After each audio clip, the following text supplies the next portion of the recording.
ایک سبجیکٹ کے اندر فیل ہو جائے، ناکام ہو جائے، بڑی فکریں ہوتی ہیں، ٹیوشن دلایا جاتا ہے، لیکن بچے کو یہ پتا نہیں کہ وضو کے اندر مسواک کیسے کیا جاتا ہے، وضو کا طریقہ کیا ہے، نبی کریم صلی اللہ علیہ وسلم کا اس میں گرامی کیا ہے، پیغمبر کس کو کہتے ہیں، نبی کس کو کہتے ہیں، کلمہ طیبہ کا ترجمہ کیا ہے، جنت کیا ہے، جہنم کیا ہے۔ ہماری مائیں اور بہنیں آئی ہوئی ہیں، ماں کا گود پہلی درسگاہ ہے، پہلی تعلیم گاہ ہے۔ یہ ماں کی ذمہ داری ہے کہ ماں اپنے بچے کو مسلمان بنائے، ماں اپنے بچے کو قرآن کی اہمیت بتائے، ماں اپنے بچے کو اسلام پر چلنا اور اسلام پر مرنا بتائے، ماں اپنے بچے کو بتائے کہ ہمارے اکابرین اور اسلامی شہر سواروں کی اور اسلام پر مرنے مٹنے والوں کی تاریخ کیا ہے، یہ بتانا ایک ماں کی ذمہ داری ہے۔ لیکن جو ماں بد کٹی ہو، جو ماں زانیوں رنڈیوں اور بدکار عورتوں فاحشہ عورتوں کی کپڑے پہننے والی ہو،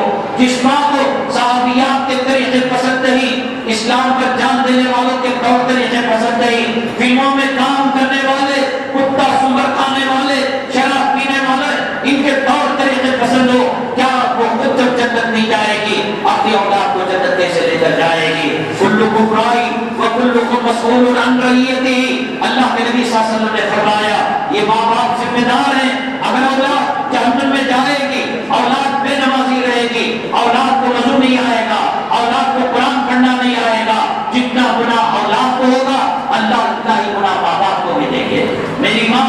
آئینت کے سامنے اپنا وقت برباد کرنے کے بجائے، اپنے یسوع ابراہیم کو سنوارنے کے بجائے، اپنے زلفوں کو سیدھا کرنے کے بجائے اس بات کی فکر کر کہ بلا تموتن الا وانتم مسلمون، کہ ہمارے بچے، ہمارے گھر والے ایمان پر بنے، ایمان پر کیسے خاتمہ ہو۔ کھانے کی سنتیں کیا ہیں، چلنے پھرنے کی سنتیں کیا ہیں، سونے کی سنتیں کیا